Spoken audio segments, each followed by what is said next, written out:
नमस्ते, आप सभी का स्वागत है।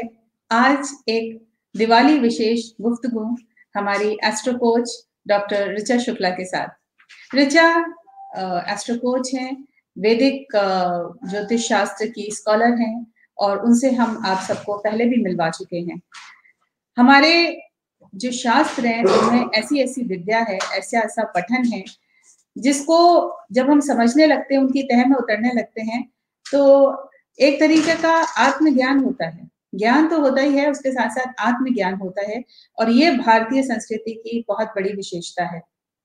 ज्योतिष शास्त्र यानी कि हमारे ग्रह, सौर मंडल, सोलर सिस्टम, प्लैनेट्स, नवग्रह जो बोलते हैं, जितना भी हमारा कंप्लीट सौर मंडल है, उसका प्रभाव मानव शरीर पे, मन मस्तिष्क पे, उसके जन्म पे और जीवन भर होते रहे उसके कार्यकलापों पर। कितनी अद्भुत साइंस है ये। साइंस भी है, कला भी है, जिस तरीके से इसको लीजिए और जब इसको समझते हैं, समझ के एक मार्गदर्शक की तरह अपने जीवन में इसको स्थित करते हैं, तो ये बहुत अच्छा हमें फल देती है।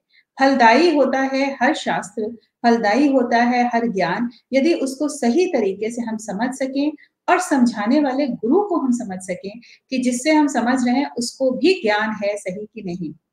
हम स्कूल में पढ़ने जाते हैं, कॉलेज में पढ़ने जाते हैं और तरह-तरह के हमारे प्रोफ़ेसर्स होते हैं, कुछ जिनका बहुत अच्छा प्रभाव पड़ता है, जिनको हर स्टूडेंट समझ लेता है कि इनको अपने सब्जेक्ट का ज्ञान है और कुछ ऐसे होते हैं जो पढ़ा कर बस चले जाते हैं और हम जीवन भर उस सब्जेक्ट से अनभिज्ञ रहते हैं। और कभी किसी मोड़ पे आकर हमको लगता है कि अरे वो सब्जेक्ट भी हमने पढ़ा था और कहीं खुद की रुचि उसमें जागती है और आप उसको स्वयं पढ़ने लगते हैं। इसको कहते हैं पैशन। जो ज्योतिष शास्त्र भी एक तरीके का पैशन है, जिसकी पढ़ाई तो बहुत लोग करते हैं, लेकिन उसकी तह तक उतरने वाले स्कॉलर्स होते हैं और उनमें से एक स्कॉलर हैं वैदिक शास्त्र की ज्ञाता डॉक्टर रुचि शुक्ला अग्निहोत्री, जो हमारे साथ आज हैं और आज आपको उनके आने से पहले दिवाली की शुभकामनाएँ दे दें। कल से 5 दिन का ये बहुत ही महत्वपूर्ण भारतवर्ष में मनाने वाला उत्सव हम सब उसमें सम्मिलित होने जा रहे हैं और अब भारत में ही क्यों, देश भर में दीपावली का उत्सव मनाया जाता है क्योंकि भारतीय सब जगह बसे हुए हैं और अपने साथ अपने भारत को लेकर चलते हैं। तो चलिए ऋचा से मिलते हैं और बड़ी रोचक बातें हम आज उनसे करते हैं। नमस्ते ऋचा। नमस्कार, नमस्कार। कैसी हैं आप बबीता जी? डॉक्टर ऋचा, और आप स्वास्थ्य इस बीच में काफी गड़बड़ रहा और आपको पता इस समय थोड़ी अस्वस्थ रहेंगी और ये भी ज्योतिष शास्त्र का ही चमत्कार है जी। बिल्कुल। मैंने आपसे भी जब हम पर्सनल बात कर रहे थे तो मैंने आपको बताया था कि it was kind of destined और I was very much prepared for that I am going to be ill और हॉस्पिटलाइज्ड। सो ये एक ज्योतिष की एक, जिसको आप कहते हैं, गरिमा है और एक समझ है कि जिसमें कि आपको मेंटल प्रिपरेशन होती है तो कष्ट कम होता है। कष्ट तो जो शारीरिक है वो है, बट इफ यू आर, जैसे अब मैं बहुत तेजी से दौड़ रही थी, काम कर रही थी और एकदम 20 दिन के लिए गाड़ी रुक गई तो I would have been devastated, बहुत परेशान हो सकती थी मैं। लेकिन ऐसा नहीं हुआ क्योंकि मैं थोड़ी सी तैयार थी इस चीज के लिए। So this is how astrology works. मेरे ख्याल से कुछ टेक्निकल ग्लिच हुआ था, माफ कीजिएगा जी। जी, तो बस तैयारी होती है तो कष्ट कम होता है और थोड़े हम आराम से निकल जाते हैं एंड हम उसके पहले ईश्वर पर अपनी फेथ और वो थोड़ी और स्ट्रोंगर कर लेते हैं, तैयार होते हैं। So like that, but now I am all right. Thank you for your good wishes.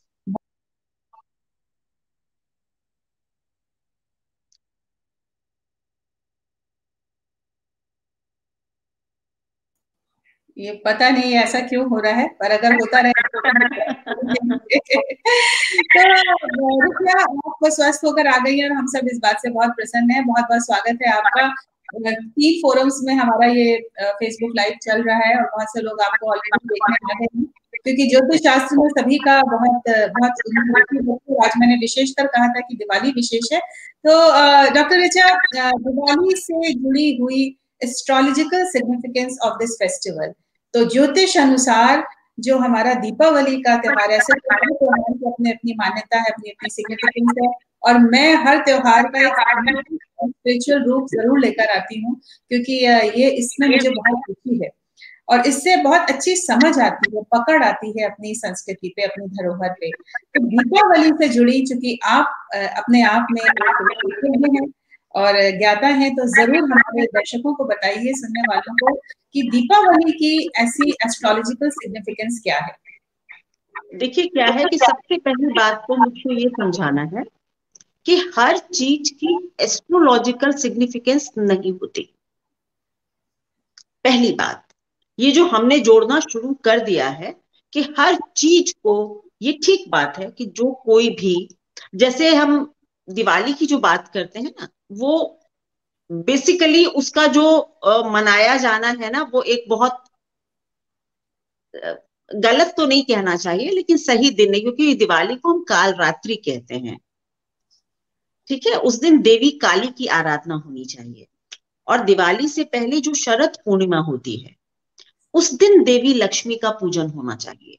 सही विधि यही है, शास्त्र संगत यही है, क्योंकि उसी दिन, शरद पूर्णिमा वाले दिन ही लक्ष्मी का जन्म भी माना जाता है कि पाताल लोक से समुद्र मंथन के बाद वो भी ऊपर आई थी। सो कहीं ना कहीं लेकिन फिर कहते हैं ना कि धीरे धीरे चलते हुए आगे आप जब थोड़े से हर चीज को, बिकॉज वैभव की स्वामिनी है और वैभव के बिना, धन के बिना कुछ चलता नहीं है, तो लक्ष्मी की शायद पूजा होने लगी। बट के काल रात्रि यानी दिवाली की जो रात्रि है, अमावस्या की है, और उस दिन देवी के शक्ति के स्वरूप, काली के स्वरूप की आराधना का शास्त्रीय प्रावधान था।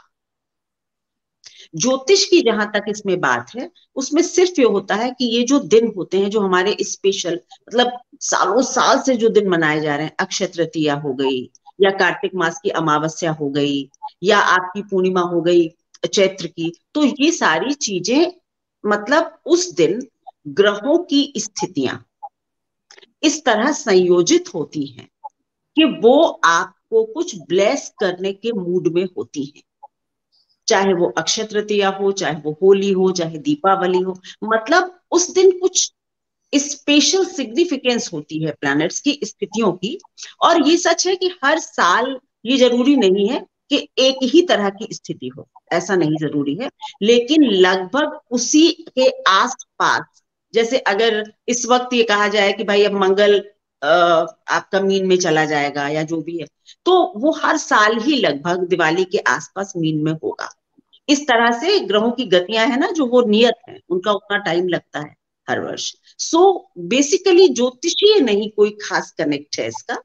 दिवाली का जो कनेक्ट है वो केवल और केवल जो शास्त्रगत मान्यता है कि भगवान राम वापस आए थे और उस दिन उन्होंने शक्ति की ही आराधना की दोबारा, ऐसा शास्त्र की मान्यता है। लेकिन हमने फिर, अब आपको आगे फिर चलेंगे तो बताएंगे कि दिवाली लक्ष्मी पर क्यों पूजा करते हैं और क्या होता है। लेकिन मेरे हिसाब से शरद पूर्णिमा को माँ लक्ष्मी की पूजा होनी चाहिए, और दिवाली पर काल रात्रि है और माँ काली की पूजा होनी चाहिए। बहुत बढ़िया, आपने एक बहुत सही चीज बताई कि शरद पूर्णिमा के दिन लक्ष्मी जी की पूजा होनी चाहिए। और आज वैसे बंगाली जो है वो काली पूजा करते हैं, दिवाली उनके यहाँ आज काली पूजा ही मनाया जाता है। और कितना एक रोचक ये दिन है कि अमावस्या की रात होती है, कार्तिक कार्तिक मास की अमावस्या की रात होती है, और इस दिन हम दीपों की जो पंक्ति है वो तैयार करते हैं। जो प्रचलित है डॉक्टर ऋचा, वो ये है कि रामचंद्र जी जो है वो वनवास से वापस आए थे, और उनके आगमन में मेरे ख्याल से ये बाद में कहीं कुछ चीजें जुड़ी हैं, जिसकी वजह से ये दीपावली का त्योहार इस तरीके से स्वरूप में। लेकिन इसका जो स्रोत है वो यही है कि जो हमारी प्लैनेटरी इन्फ्लुएंसेस हैं इस समय, किसी एक प्रमुख समय पर, चूंकि गर्मी से हम सर्दी में स्टेप इन कर रहे हैं, आगमन हो रहा है, तो ऋतु परिवर्तन ही है, ऋतु परिवर्तन, ऋतु परिवर्तन है, हार्वेस्टिंग खत्म हो चुकी है।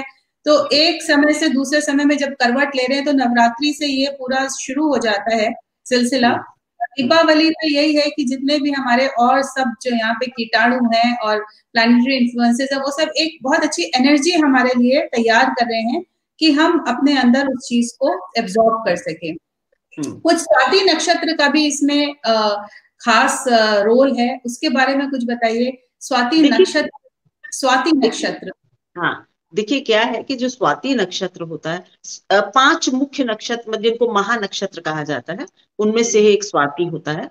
तो स्वाति नक्षत्र में कहते हैं कि अमृत की वर्षा है। समझ रहे हैं आप बात को? हाँ, तो इसलिए मतलब स्वाति नक्षत्र का हर बार जरूरी नहीं है कि स्वाति नक्षत्र ही दिवाली पर पड़ रहा हो, जो मैंने आपको अभी बताया। लेकिन सिर्फ इतना है कि उस दिन अमृत तत्व की वर्षा होती है, इसलिए लक्ष्मी जी अमृत लेकर ही उदय हुई थी और पाताल से ऊपर आई थी, इसलिए स्वाति नक्षत्र की विशेष मान्यता है। लेकिन हर वर्ष स्वाति नक्षत्र ही पड़ रहा हो ऐसा आवश्यक नहीं है। और सूरज और चांद जो है वो एक ही अलाइनमेंट में होते हैं, तो मेरे ख्याल से वो एक बहुत शुभ स्थिति मानी जाती है। एक अलाइनमेंट में नहीं होते हैं, एक साथ होते हैं। एक साथ होते हैं जी, अमावस्या को सूर्य और चंद्रमा कंजंक्ट होते हैं और पूर्णिमासी को आमने सामने अलाइनमेंट में होते हैं। जी जी जी, कंजंक्ट में होते हैं, एक साथ होते हैं। एक साथ। इसका दीपावली वाले दिन क्या खास रोल होता है, ये जो कंजंक्शन है? नहीं, जैसा कि मैंने आपसे कहा कि सूर्य और चंद्रमा का एक साथ होने का मतलब है कि सूर्य के प्रकाश के तले चंद्रमा दब जाता है। जी, ठीक है। आप किसी भी प्रकाशित चीज के नीचे आएंगे तो आपको केवल एक छाया बन जाएंगे। ठीक है। तो सूर्य और चंद्रमा का कंजंक्शन ही अमावस्या है, हमेशा ही ऐसा होता है। इसमें दिवाली का, और मैंने आपको पहले ही कहा कि दिवाली का ज्योतिषी कनेक्ट कुछ नहीं है। सूर्य और चंद्रमा की युति हर महीने होती है, हर महीने अमावस्या आती है। सिर्फ ये है कि ये प्राचीन काल में, क्योंकि इससे पहले मतलब आप ये समझ लीजिए कि शक्ति की आराधना का पर्व पूरा होता है जी, जो नव दुर्गा से शुरू होता है। जी, पहले नव दुर्गा होती हैं जिसमें कि हम माँ गौरी के जीवन के हर पक्ष को, बाल्यावस्था से लेकर ब्रह्मचारिणी से लेकर और फिर आपकी सिद्धिदात्री तक को करते हैं। उसके बाद शरद पूर्णिमा आती है जिसमें लक्ष्मी का पूजन होता है। और अब ये लास्ट जो है ये आपका कालरात्रि है, माँ काली की उपासना। सो बेसिकली ये जो पक्ष नव दुर्गा से और दिवाली तक चलता है ये शक्ति की आराधना का पर्व है। तो इसमें लक्ष्मी गणेश कहाँ से आ गए? देखिए, ये एक बहुत इंटरेस्टिंग बात है, समझाने लायक। लक्ष्मी जी ने गणेश जी को एक तरह से अपना मानस पुत्र मान लिया था, या आप दत्तक पुत्र भी कह सकते हैं। उन्होंने पार्वती से एक तरह से उनको गोद ले लिया था, ये कह दिया था मानसिक रूप से ये बेटा मेरा है। जी, ठीक है। सो उन्होंने कहा कि मेरी जो भी बिलोंगिंग्स हैं, मेरे जो भी एस्टेब्लिशमेंट्स हैं, वैभव है, वो गणेश का भी है इक्वली। और मेरे साथ अगर मेरे मानस पुत्र की पूजा नहीं होगी तो मैं वहां पर स्थिर नहीं रहूंगी। एक ये शास्त्रगत मत है, पर दूसरा जो मैं सोचती हूं या जो मेरा अपना अंडरस्टैंडिंग है वो ये है कि लक्ष्मी अगर आपके पास आ गई और विजडम नहीं आई, बिल्कुल, तो लक्ष्मी टिक ही नहीं सकती। बिल्कुल। और गणेश से ज्यादा राइटियस और इंटेलिजेंट कोई भी देवता है ही नहीं। जी, he is the epitome of intelligence, wisdom. So Lakshmi और गणेश की पूजा साथ होने के बीच में जो तर्क सम्मत मत हो सकता है, जो मेरा भी सोचना है, वो ये है कि आपको लक्ष्मी की पूजा आप करते हैं, लक्ष्मी को बुलाते हैं, तो अपनी विजडम भी बुलाइए। जी, या तो आप अपने धन को बर्बाद कर देंगे या गलत मद में खर्च कर देंगे, या आप अपनी आई हुई लक्ष्मी को संभाल ही नहीं पाएंगे। सो इंटेलिजेंस यानी कि बुद्धिमानी, बुद्धिमत्ता और राइटियसनेस, वेल्थ का राइट प्रयोग बहुत जरूरी है। जी, तभी लक्ष्मी का संतुलित वैभव आप देखते हैं। सो मेरे हिसाब से लक्ष्मी गणेश का पूजन साथ साथ इसलिए होता है क्योंकि आपको विजडम भी इनवाइट करनी चाहिए वेल्थ के साथ साथ। लेकिन इसके साथ एक बहुत इंपॉर्टेंट बात है कि आपको सरस्वती माँ की भी पूजा इस दिन करनी चाहिए। एक बिल्कुल। छोटी मूर्ति आप सरस्वती माँ की भी लाएं और उनको भी बीच में या आगे कहीं भी, उनके गणेश लक्ष्मी तो साथ रखे जाते हैं, आगे उनके रखें और उनका भी पूजन करें। प्रथम गणेश करें, फिर सरस्वती जी का करें और फिर लक्ष्मी पूजन करें, क्योंकि जी बुद्धिमानी और आपकी एकाग्रता, विद्या, इस सब के बाद ही लक्ष्मी का सही यूज हो सकता है। सो साथ बिल्कुल में सरस्वती जी की आराधना इस बार अवश्य करें। बिल्कुल बिल्कुल। तो वैसे बहुत से शक्ति और मतलब आप गणेश, पार्वती और शंकर की भी, क्योंकि कालरात्रि है, उनकी भी थोड़ी सी पूजा की जा सकती है। बट आई ऑलवेज से कि विधान में मत पड़िए, भाव में जाइए। बिल्कुल, बिल्कुल। और हम तो ईश्वर खास को यही बताते हैं कि भाव में जाइए, क्योंकि ये सब मैनिफेस्टेशंस हैं आपके इनर सोल के और मन मस्तिष्क के हैं, और इसके बारे में मैं हर दिन बात करती हूँ, और अब दिवाली कल से शुरू हो रही है। तो एक बार मैं अपने दर्शकों का स्वागत कर लूँ। अनीता चुंडावत, गीता सिंह राठौर, आभा श्रीवास्तव, गीता विश्वास, कुछ नाम मैं यहाँ भी देख नहीं पा रही हूँ। आप सभी का, अनीता सिंघी, आप सभी का हार्दिक स्वागत है। आप डॉक्टर ऋचा शुक्ला को सुन रहे हैं, जो कि हमारी एस्ट्रो कोच हैं, वैदिक एस्ट्रोलॉजी स्कॉलर हैं, और आप लोगों से पहले भी मिलवा चुकी हूँ। और आज हम दिवाली विशेष आप सबके साथ साझा कर रहे हैं, जिसमें कि वो बता रही हैं दिवाली से जुड़ी कुछ मुख्य बातें जो हमें नहीं पता होती। और अभी उन्होंने जस्ट ये बताया कि गणपति, सरस्वती और लक्ष्मी, तो गणपति और लक्ष्मी, सरस्वती माँ की जो क्वालिटीज हैं, जो उनकी उनसे जो हम सीखते हैं, वो जब हम अपने में आत्मसात कर लेते हैं, तो लक्ष्मी अपने आप हमारे हाथ में होगी, हमारे आसपास होगी। इसी का इंतजार करते हैं हम दीपावली पे। अब डॉक्टर ऋचा, हम आपसे वो बातें साझा करना चाहेंगे जो हमारे दर्शक बहुत बेसब्री से इंतजार कर रहे होंगे। वो ये कि कल से दीपावली शुरू हो रही है, और अब हर त्योहार जो है वो ओवरलैप करता है। तो धनतेरस है कल, और उसके बाद नरक चतुर्दशी और दीपावली, फिर उसके बाद होता है परेवा, गोवर्धन पूजा और भाई दूज। तो 5 दिन का ये मुख्यतः फेस्टिवल होता है। तो इसमें सबसे पहले तो आप एक बार में ये बता दीजिए कि सही समय धनतेरस पूजन, धनतेरस में क्या आपने बड़ी अच्छी एक अपना यूट्यूब चैनल पे ये बताया है कि लोहा या स्टील जो है, लोहा तो खैर बहुत लोग जानते हैं, लेकिन स्टील के बर्तन नहीं पता थे, तो स्टील भी नहीं खरीदना चाहिए, और क्या खरीदना चाहिए। और आपने आंवले का जिक्र किया था, साबुत धनिया का, बहुत से लोग इस बारे में भी नहीं जानते हैं, तो ये भी जरूर बता दीजिएगा 5-6 चीजें जो आपने बताई थी। और समय बता दीजिए, छोटी दिवाली में दिया जो है वो दक्षिण जगह पे जलाया जाता है, दीपावली के दिन क्या खास करें, और गोवर्धन पूजा और भाई दूज। तो ये 5 दिन का एक समावेश आप शॉर्ट में हमारे दर्शकों को बताएं, ताकि उनको सही चीज हमारे फोरम से पता चल जाए कि किस तरीके से वो पूजा करें और किस तरीके से उनकी पूजा जो है वो फलीभूत होगी। बिल्कुल। देखिए क्या है कि एक तो सबसे पहला जो इस बार एक ओवरलैप हुआ है, वो ये हुआ है कि धनतेरस, इनफैक्ट कल सुबह की जो तिथि होगी वो द्वादशी ही होगी। जी इसलिए हम उदया तिथि के हिसाब से, शास्त्र के हिसाब से चलते हैं। तो धनतेरस जो है वो बेसिकली 13 तारीख को मनाया जाना चाहिए। जी आप चाहें तो आफ्टरनून में, मतलब शाम को 5 बजे के आसपास, मतलब 3:30 से 5 के बीच में कल भी शॉपिंग कर सकते हैं। लेकिन जो श्रेष्ठ समय होगा वो होगा, सबसे अच्छा समय होगा 13 तारीख को 11:21 से और 3:30 तक का। अच्छा ये बेस्ट टाइम है कि आप इस वक्त अगर कोई चीज जो मैं अभी बताऊंगी वो घर लाते हैं तो वो 13 गुना बढ़ती है। त्रयोदशी जी का मतलब ही ये है कि whatever you bring in और you buy, that increases 13 times. So जी 13 तारीख को ही करें, ज्यादा अच्छा है। बट थोड़ी सुविधा के अनुसार कल भी करना चाहते हैं तो कर लें।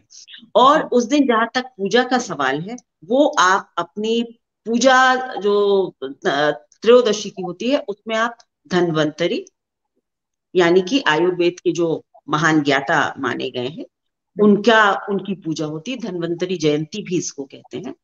कुबेर की पूजा की जाती है, मतलब कुबेर जो है वो लक्ष्मी के गार्ड हैं।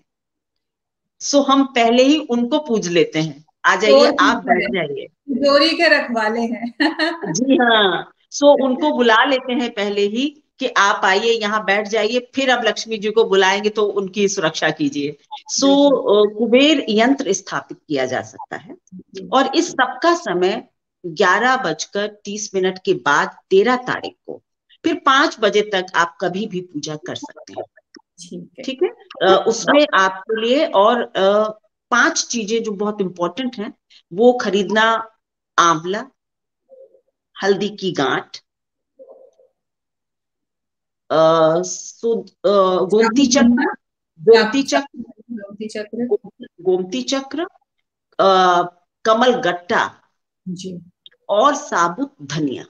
जी देखिए, ये जो चीजें थी ना, ये किसी त्योहार में कहीं खर्चे का कोई प्रावधान नहीं था, ये केवल जी। आपका ना वेल्थ का डिस्प्ले है इस ये कि जितनी चीजें आपके आप बता रही हैं, ये जितनी चीजें आप बता रही हैं, 100 ये ये बिल्कुल 100 रुपए में सिग्निफिकेंट आएंगे। देता है कि सब आयुर्वेद से जुड़ी हुई हैं और उनका आयुर्वेद से जुड़ी, इसीलिए धन्वंतरी जयंती भी है ना। बिल्कुल बिल्कुल और ये बिल्कुल। लक्ष्मी जी को सब चीजें बहुत प्रिय हैं। जी आंवले का जिक्र मैंने स्पेशली इसलिए किया था, आंवले के वृक्ष में, आंवले के जो फल में, उसमें विष्णु का साक्षात वास होता है। जी इसको देव फल कहा जाता है, जी इससे बड़ा फल कोई नहीं। जी सो आंवले को जब हम लाते हैं तो हम विष्णु को भी पहले ले आते हैं जी और उसके बाद उनकी पत्नी को आवाहन करते हैं।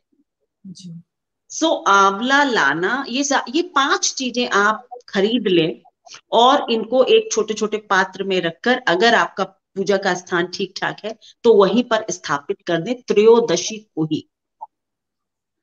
और उसके बाद इन सब चीजों का प्रयोग आप दिवाली की पूजा में लक्ष्मी जी के जब पूजा करते हैं तो जरूर करें, बहुत बढ़िया असर होता है। जी धातु के बर्तन, कलश का, तांबे का हो सकता है, पीतल, सोना, चांदी, जैसी आपकी स्थिति है आप खरीद सकते हैं। लेकिन प्लीज स्टील के बर्तन, स्टील इज बेसिकली चमकती हुई लोहा है, सो लोहा का कनेक्ट सीधे सीधे शनि से है, नहीं खरीदें। कांच के बर्तन भी बिल्कुल ना खरीदें, दैट इज राहु। और धारदार चीजें, क्योंकि कई बार हम सोचते हैं हमें चाकू की जरूरत थी, चलो वही ले लेते हैं धनतेरस को। Do not do that. कलश खरीदिए, सबसे शुभ कलश होता है। कलश खरीदिए और जो चीज आप खरीद रहे हैं ना, उसकी पूजा लक्ष्मी जी की दिवाली पर कीजिए। जी ये सबसे सरल और सीधा विधान है। सो ये आप काम 13 तारीख को करें तो ज्यादा शुभ होगा। जी उसके बाद आप 13 की शाम को 7 बजे, 7:30 से पहले एक यम दीप का दान कर दे, क्योंकि उसके बाद तिथि बदल रही है। यम दीप का दान होता है कि आप अपने घर के साउथ डायरेक्शन में एक दीपक सरसों का तेल भरकर, जो कम से कम 1 घंटा जल जाए, या ज्यादा जले तो और अच्छा, आप अपने साउथ कॉर्नर पर, साउथ डायरेक्शन में, घर के अंदर भी रख सकते हैं, बाहर पॉसिबल है तो और अच्छा, क्योंकि ये यम की दिशा है। और यहां पर हम यम दीप दान करते हैं। इससे क्या होता है? इससे आयु की बढ़ोतरी, अकाल मृत्यु का खतरा कम उस घर पर होता है, डिजीज, रोग, इन सब की भी बाधा पूरे साल काफी अच्छी रहती है, ठीक रहता है। सो यम दीप का सिर्फ एक दीपक जलाना है, दैट्स इट, वो जरूर कर दें। और नरक चतुर्दशी क्योंकि इस बार बिल्कुल ही ओवरलैप हो गई है, तो आप रात को 9:30 बजे के बाद या 9:30 बजे से शुरू कर सकते हैं। आप एक दीपक, जैसे छोटी दिवाली है, कुछ लोग 5 दीपक भी जलाते हैं, आप जला सकते हैं, लेकिन जो शास्त्रगत मत है वो केवल ये है कि नरक चतुर्दशी है, आप इसी दिन नरकासुर का संहार भी हुआ था। ये बहुत स्पेशल डेज हैं बेसिकली। और क्या है कि दुष्टों के संहार और उन पर दैवीय विजय की ये एक तरह से पूरी ना लीगेसी है। सो नरकासुर का संहार भी किया था, कृष्ण ने किया था, आई थिंक। सो उस दिन आपको दिवाली की जो इम्पोर्टेंस में आता है वो ये कि आप अपने घर के मेन ड्रेनेज पर, जो घर की मेन नाली, किचन वगैरह में जो आपकी होती है, उसके पास एक दीपक जलाकर अवश्य रखें, क्योंकि आप अपने घर की क्लटर को बाहर करें, उसको भी रास्ता दिखा रहे हैं कि प्लीज ये देखो, ये रास्ता है, go and leave this place. Right. So drainage clean करते हैं ना, और सारी नालियों वगैरह में काफी पानी डालिए उस दिन। जी, रात में एक बाल्टी डालिए और फिर दीपक जलाइए। सो ये आपके लिए अच्छा रहता है। उसके अगले दिन, ये बहुत सालों में ऐसा हो रहा है कि नरक मतलब चतुर्दशी ओवरलैप कर गई है और दिवाली के एक दिन पहले धनतेरस आ रहा है। जी, सो अगले दिन 14 तारीख को आप दिवाली है ही, उसी दिन दिवाली है और दिवाली मनाई जाएगी। सो दिवाली के लिए भी मैं यही कहती हूँ कि पॉम्प एंड शो की कोई जरूरत नहीं है। अपने घर को, हाँ एक और बात, अ, धनतेरस को ही एक नई झाड़ू लाए जी, और उससे आप उस दिन अपने घर की एक बार झाड़ू जरूर लगाएं, नई झाड़ू से। जी, और फिर उस झाड़ू को छुपा दें, जी, hide it.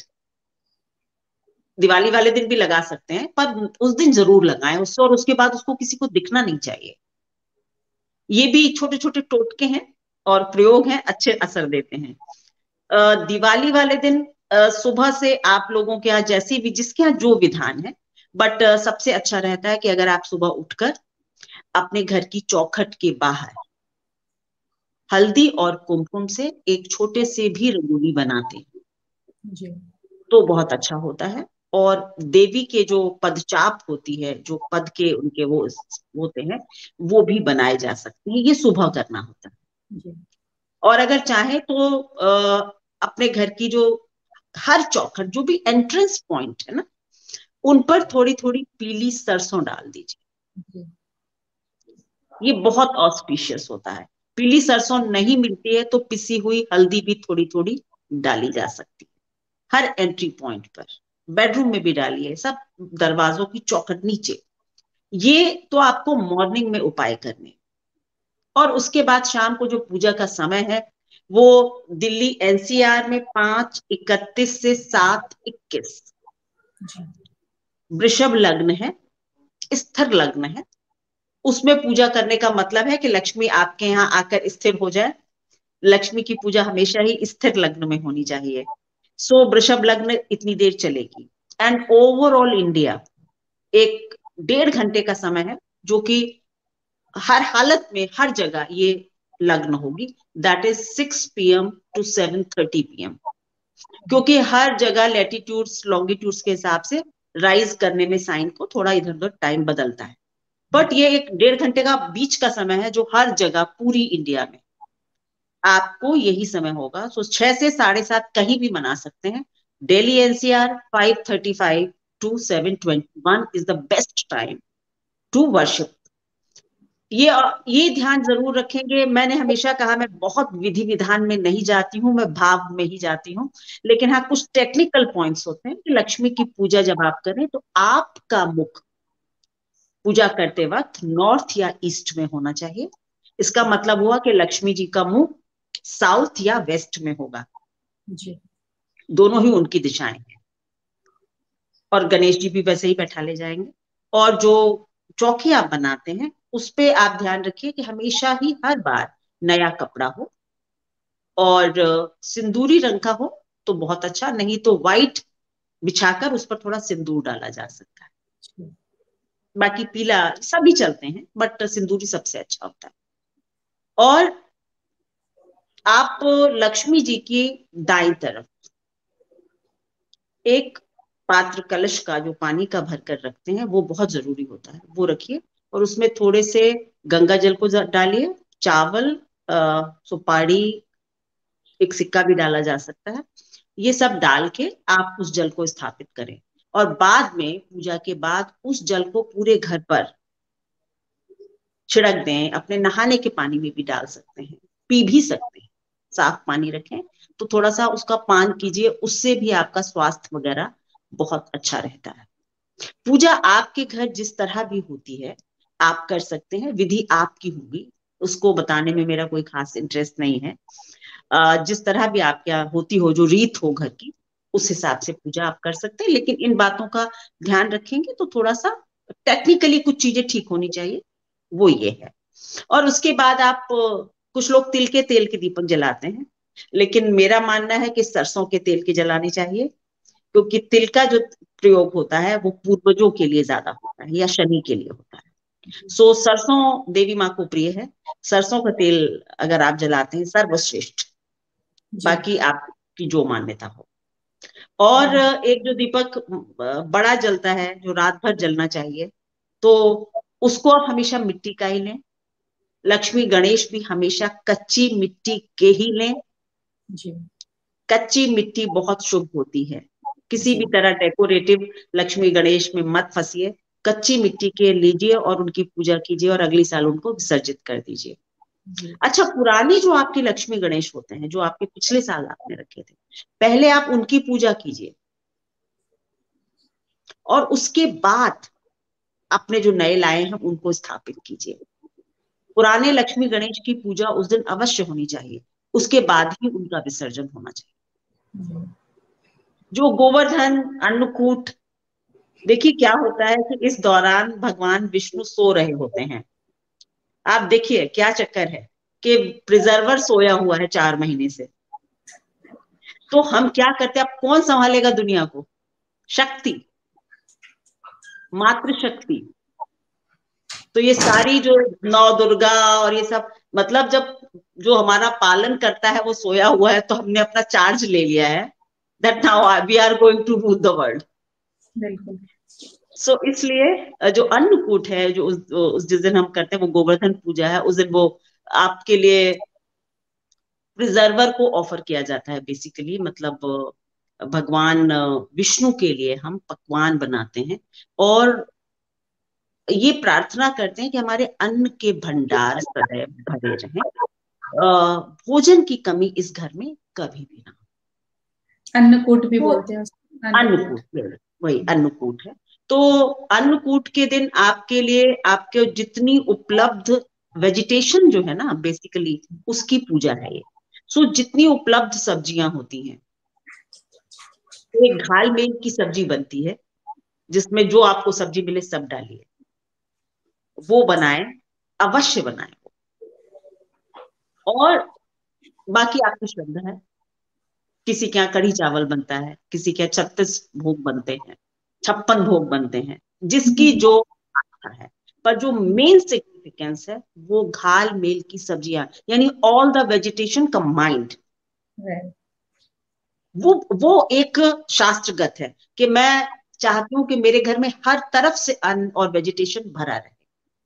So I am offering everything to God. जी। बस वो एक विशेष बात है, बाकी आप जितना चाहे बनाएं और जो चाहे ईश्वर को ऑफर कर सकते हैं।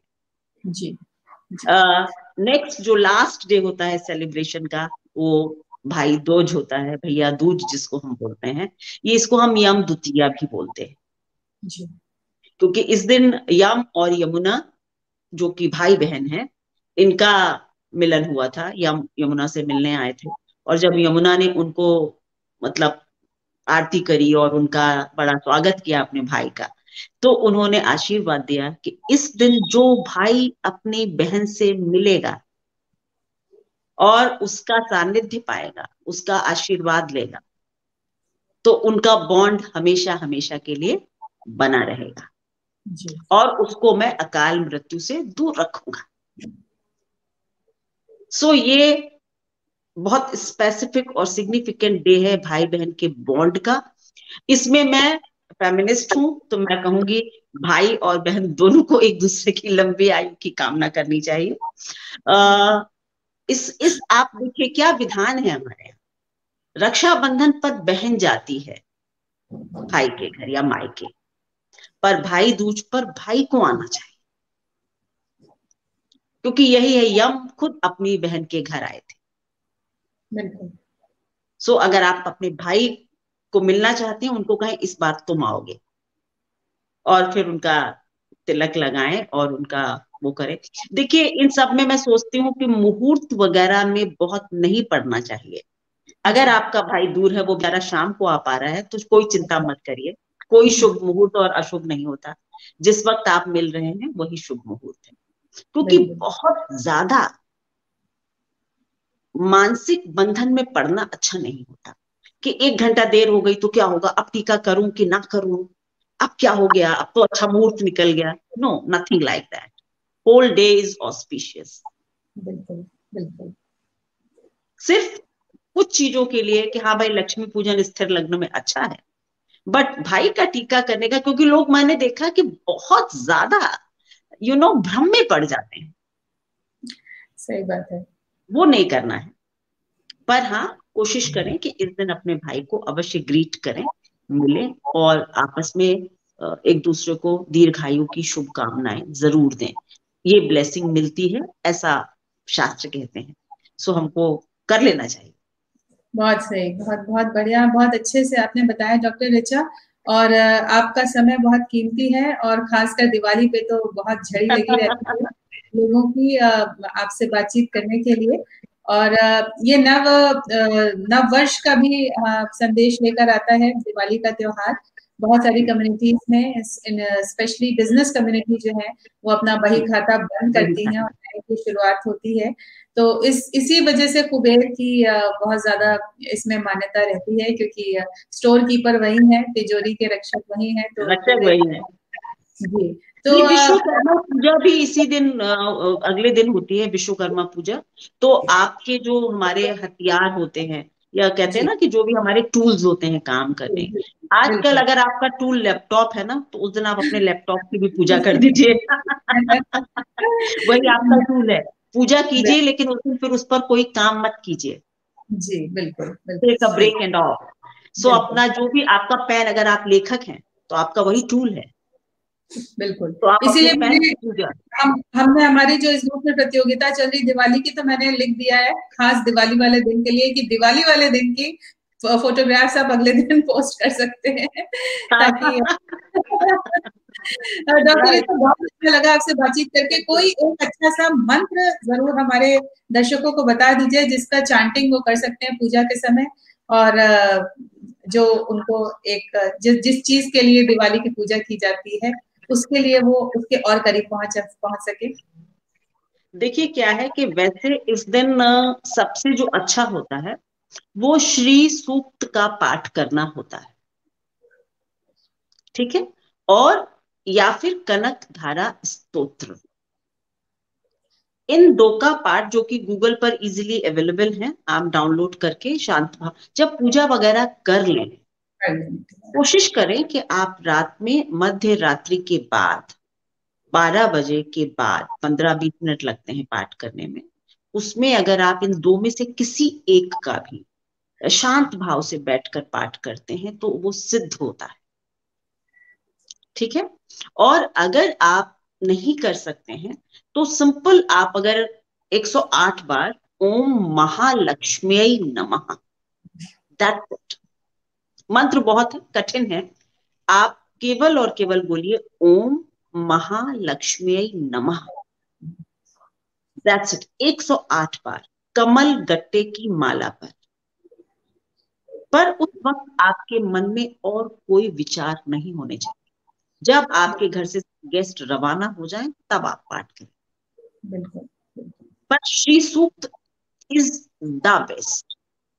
एंड दूसरा जो है वो कनक धारा स्तोत्र, लक्ष्मी के लिए कनक धारा स्तोत्र का पाठ बहुत अच्छा होता है, बहुत ताकतवर होता है। और श्री सूक्त को आप समझ लीजिए कि एक तरह से direct blessing, getting direct blessings from goddess Lakshmi. इसका ही पाठ करें तो अच्छा है। बाकी सिंपली आप महालक्ष्मी नमा बोलें 108 बार और माँ को प्रणाम कर लें। चलिए, बहुत बढ़िया doctor Richa. Thank you thank so you much so for much. Joining thank us you this Babita ji. Evening. और हमारे लिए एक बहुत ही एक सुंदर उपहार लेकर आप आई, और बहुत अच्छे से आपने दिवाली विशेष हमारा संपूर्ण किया। और मैं आशा करती हूँ और मुझे विश्वास है कि हमारे जितने भी सदस्य हैं और जो आपको देख रहे हैं, आपका नंबर भी यहाँ पे है, यदि वो आपसे कनेक्ट होना चाहते हैं, आपसे कोई कंसल्टेशन लेना चाहते हैं, तो Babita BTR, cook right eat right, या जो भी बैक टू रूट्स के नाम से जाएंगे, तो डॉक्टर ऋचा जो है वो विशेष प्रावधान है, तो ऑफ जरूर उनसे कोर्स। जुड़िए, बहुत अच्छी गाइडेंस देती हैं। और आप अगर पर्सनली जाना चाहते हैं तो आप उनसे कनेक्ट हो सकते हैं। Thank you very much, happy thank Diwali, you so शुभ much. Happy Diwali to you all. Thank you. स्वस्थ रहें, और स्वस्थ health is wealth. Help is well. Thank you so thank much. Thank you.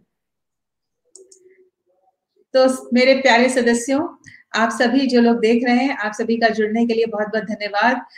सबको बहुत अच्छा लगा ये कार्यक्रम, ये बातें, ये मार्गदर्शन जो हमारी एस्ट्रो कोच डॉक्टर ऋचा आप सबके साथ साझा कर रही थी, बाँट रही थी। उन्होंने सही मुहूर्त बताया, उस मुहूर्त में आपको क्या-क्या करना चाहिए उसके बारे में बताया। किस चीज़ का आप जाप करें जो कि एक मैनिफेस्टेशन होता है। जाप क्या होता है मैं आप लोग को अपने सारे जितने मैं वीडियोज़ आपके साथ साझा करती हूँ उसमें बताती हूँ कि ये सब चांट्स होते हैं, मन के भाव होते हैं, अपने मन मस्तिष्क को अच्छी एनर्जी के लिए तैयार करते हैं। और दीपावली के बारे में जो उन्होंने चीज़ें बताई वही बातें मैं भी आपके साथ हर त्योहार पे साझा करती हूँ। और आज 9:30 बजे बबीता आपके साथ एक बार फिर दीपावली का एक खास रूप लेकर आएगी, क्योंकि कल से फिर आप सब व्यस्त हो जाएँगे। धनतेरस है, नरक चतुर्दशी है, दीपावली है, अन्नकूट है, भाई दूज है, प्रतियोगिताएँ हैं, यहाँ कॉन्टेस्ट, वहाँ कॉन्टेस्ट, खूब सारी तैयारी, लाइव वीडियोज़। तो बढ़-चढ़ के अपने ग्रुप का नाम रोशन कीजिए, उसमें भी भाग लीजिए। और कोई ये चिंता मत कीजिए कि भाई दूज है तो भाई नहीं है तो टीका कैसे लगाएँ? भाई की फ़ोटो, बहन की फ़ोटो, बच्चों की, पति की, किसी को भी टीका लगा दीजिए। किसी इनोवेटिव बनिए, क्रिएटिव बनिए। कोई ऐसा नहीं है, इसलिए मैं बहुत ज़्यादा रूल्स नहीं डालती हूँ कि अपने मन से आप उसका क्या चित्रण कर सकते हैं, क्या विज़न कर सकते हैं, खूबसूरती से। और कोई भागम-भाग करके चीज़ नहीं करनी है। प्रतियोगिता भी अगर भाग लें तो मन से लें और खुश होकर करें। और जब आप भाग लेते हैं तो मैं आपको हमेशा बताती हूँ कि सबसे बड़ा उपहार आप अपने को देते हैं। हम तो आपको क्या ही देंगे, लेकिन आपके लिए आपका जो आत्मविश्वास है, आपके सदस्यों का जो प्यार है, ये बहुत बड़ी चीज़ है, ये बहुत मूल्यवान है। बहुत कम लोगों को ये नसीब होती है कि इतने सारे लोग आपके टैलेंट को देखें और उसकी सराहना करें। तो ये हमारा उद्देश्य है कि खान-पान के साथ अपनी संस्कृति को रचाते-बसाते हुए और उस पे गौरवान्वित होते हुए चलें। बहुत-बहुत धन्यवाद और आप सबका जुड़ने के लिए नमस्ते। 7 बजे हमारी स्टार रसोई एक्सपर्ट अनीता सिंह एक मारवाड़ी मिठाई जो कि स्वास्थ्यप्रद है, कहने की ज़रूरत नहीं है, वो आपके साथ शेयर करेंगी। ज़रूर उनके एपिसोड को देखिएगा। और 9:30 बजे मैं आपके साथ दिवाली विशेष लेकर अवश्य आ जाऊँगी और उसके बाद फिर हम दिवाली के बाद मिलेंगे। बीच में हो सका तो नमस्ते करने आऊँगी आप सबसे मिलने के लिए, नहीं तो हम दिवाली के बाद अवश्य एक-दूसरे के साथ रूबरू होंगे, हमारे सप्लीमेंट भी आपके साथ चलते रहेंगे। धन्यवाद।